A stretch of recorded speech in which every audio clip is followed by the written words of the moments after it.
Akhirnya terbongkar sudah. Trik licik apa lagi yang akan mereka lakukan sehabis ini? Roy Suryo CS, karena sudah tahu melawan Jokowi tak mungkin dan bakal kalah di pengadilan. Jadi dengar nih, yang bakal mereka lakukan sehabis kalah. Misalnya ini, pihak pengadilan mengatakan kalau pihak penggugat tidak memiliki bukti-bukti yang kuat membuktikan kalau ijazah Jokowi itu palsu. Artinya, dalam hal ini pihak keluarga Jokowi alias Jokowi memenangkan kasus ini. Nah, yang mereka lakukan selanjutnya adalah berteriak paling keras mengatakan kalau pengadilan sudah diintervensi oleh pemerintah, pengadilan sudah diatur oleh pemerintah, dan seperti biasa, mereka mengaku adanya pembungkaman, adanya diskriminalisasi, dan sebagainya. Kemudian lagi, di sini Roy Suryo, entah kenapa tiba-tiba berteriak paling keras meminta tolong ke Presiden Prabowo. Kenapa, Pak? Sudah ada nih tanda-tanda sekarang tidak ada harapan untuk lolos? Ya nggak usah takut, Pak. Siap menghadapi, kan sudah pernah toh masuk penjara. Ya palingan seperti itulah ibaratnya ulangan ini. Roy Suryo ngomong, masih akan membiarkan anak-anak bangsanya yang kami ini sebenarnya ingin mengungkapkan kejujuran dengan ilmu pengetahuan dan teknologi. Jadi ini pure science ya, untuk membuktikan kepalsuan skripsi dan juga kepalsuan ijazah. Kok malah mau dipidanakan dengan pasal Roy Suryo, gua langsung keinget tentang penistaan agama yang telah dia lakukan. Nah, dia membuat meme stupa hanya karena sentimen dia terhadap Bapak Jokowi. Di stupa itu ada muka Pak Jokowi. Terus dari nah, masih ingatkah kalian dengan kasus ini, dengan gambar ini, di mana kasus ini sempat menjerat Roy Suryo nih. Akhirnya masuk penjara. Lalu ngomong seolah-olah dia ini adalah orang yang paling berilmu pengetahuan.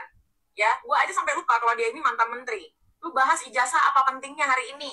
Syarat minimal menjadi presiden juga kan hanya SMA sederajat. Betul. Apalagi kalau misalnya nanti terbukti kalau Pak Jokowi itu ijazahnya nggak palsu. Ya, maksud gue gini, ini bukan perkara tentang Pak Jokowi atau bukan. Ini perkara, lu sebagai orang yang berpengetahuan seharusnya membahas dan memberi gagasan untuk pemerintahan yang sekarang, Bapak Prabowo Subianto. Jadi, lu ini sakit hati banget sama Pak Jokowi sampai ganti presiden. Hari ini pun presiden lu bawa-bawa Pak Prabowo. Jangan sampai nanti, kayak temenmu ini loh, abang ini. Pertama gagah kali, nggak taunya melempem, ya kan? Nih, lihat. Jangankan ancaman penjara, Joko Widodo, ya. Ancaman nyawa pun saya hadapi. Jokowi, maaflah Pak Jokowi. Ini orang-orang udah pada kebulan, orang-orang udah bicara tentang hal yang di luar pengetahuan orang Indonesia. Lu masih ngebahas ijazah. Apa penting? Kalau dilihat-lihat juga dipikir-pikir, tingkah mereka ini lucu juga. Ini Roy Suryo, Rismon, yang awalnya kayak sok keras, tapi giliran digas balik sama Pak Jokowi, seperti yang sekarang ini, malah paling keras juga berteriak, nangis histeris. Akhirnya juga melempam pada akhirnya. Ini sudah jelas ada bocorannya.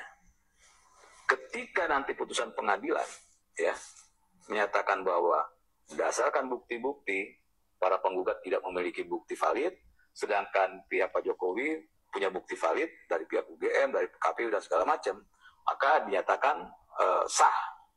Sekarang ini ya sudah mulai mereka menjatuhkan yang namanya pengadilan. Mereka akan bilang bahwa pengadilan akan memutuskan, karena ada putusan pengadilan yang mengatakan ijazah Pak Jokowi asli, sehingga mereka akan menyebarkan ya bahwa pengadilan sudah diintervensi oleh pemerintah, pengadilan sudah diatur. Ini akan. Nah, ini yang saya maksud dari tadi, di mana sehabis ini ketika mereka kalah di pengadilan karena tidak bisa membuktikan beragam tuduhan mereka selama ini, yang mereka mainkan setelah ini adalah menganggap kalau pengadilan sudah diintervensi oleh pemerintah, sudah diatur oleh pemerintah. Jadi kalian siap-siap, mari kita siap-siap, karena sudah tercium dari sekarang ini.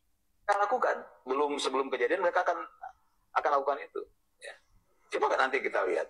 Karena tujuannya bukan Pak Jokowi. Nah, mereka tahu itu asli, tahu. Ya. Cuma karena mereka ingin merusak, ya, membuat kegaduhan melalui Pak Jokowi, sasaran antara kan, Pak Jokowi itu hanya sasaran antara. 1000% mereka tahu itu asli. 1000% mereka tahu Pak Jokowi tidak bohong. Tapi Pak Jokowi adalah objek yang sangat tepat untuk membuat kegaduhan di negara ini. Nah, sudah dengarkan intinya? Jadi, Pak Jokowi merupakan sasaran tepat bagi mereka, bagi kelompok-kelompok mereka, untuk membuat kegaduhan di negeri ini. Jadi seperti kalau kita lihat dari pemaparan ini tadi, mereka sebenarnya tahu kalau Pak Jokowi itu tidak bohong, kalau Pak Jokowi itu ijazahnya asli sebenarnya. Tetapi memang dengan sengaja mereka menginginkan kegaduhan di negeri ini. Nah, ini dia parahnya. Kan saya bilang Pak Jokowi berhentilah untuk diam. Ya, karena yang mereka tuju bukan Anda, tapi Indonesia. Logika mendasar aja ya, selain pembuktian dokumen dan segala macam. Emang bisa seluruh orang di dalam UGM, ya, seluruh mahasiswa tahun itu bisa disetir nggak untuk mengatakan bahwa Pak Jokowi ada kok di kampus? Bisa nggak? Nggak bisa. Ya, segitu banyak mahasiswa, ya, bisa nggak disetir untuk pura-pura mengatakan, oh kami teman Pak Jokowi? Itu logika itu aja sudah terbantahkan. Jadi saya bilang bahwa yang pihak-pihak yang menyebarkan isu ini, yang menyebarkan fitnah, ya, bukan yang menggugat ya. Kalau menggugat kan, ya, silakan, ya, itu hak kalian, gitu kan.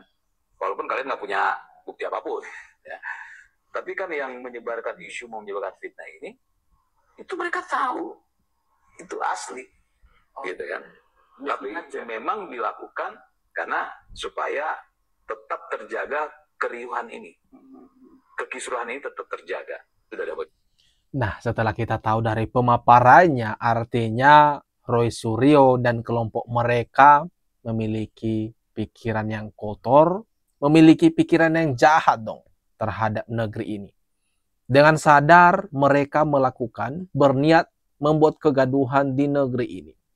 Jadi Pak Jokowi jangan berhenti, tetap gas sampai ini terusut tuntas. Bersihkan nama baik Bapak, karena selama ini mereka terus menargetkan Bapak menjadi sasaran empuk mereka untuk membuat kegaduhan di negeri ini. Jika Bapak juga terus melanjutkan kasus ini sampai tuntas, seperti yang dikatakan tadi, seperti yang kita lihat di tayangan ini, Jokowi hanyalah sasaran, tetapi tujuan utama mereka adalah negeri kita.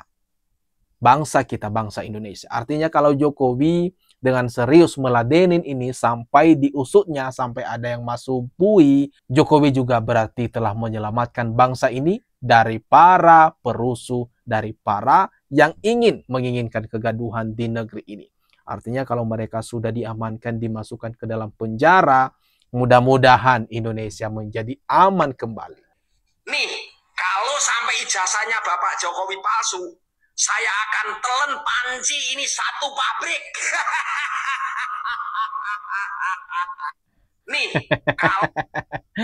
Ini lucu juga ya, terus-terusan nama Roy Suryo dihubungkan dengan panci. Gimana nih Roy Suryo untuk membersihkan nama Bapak dari gelar panci nih? Biasa saja, jangan anggap terlalu hebat. Bahwa Jokowi itu terlalu hebat, biasa aja, biasa, gitu kan. Jadi laporan polisi itu hal yang biasa. Jangan terlalu ditakuti, jangan membuat kita tidak bisa tidur. Kenapa Pak? Ini pernyataan Abraham Samad mengatakan jangan terlalu takut, jangan membuat kita tidak bisa tidur. Kenapa Pak? Belakangan Bapak tidak bisa tidur ya atas laporan Pak Jokowi. Sudah mulai panik Pak. Jangan membuat kita tidak bisa bekerja, itu biasa saja. Dan saya yakin di ruangan ini kalau kita sudah hadir di sini, itu berarti kita sudah sepakat semua ya, bahwa kita akan melawan kezaliman Jokowi dan rejimnya.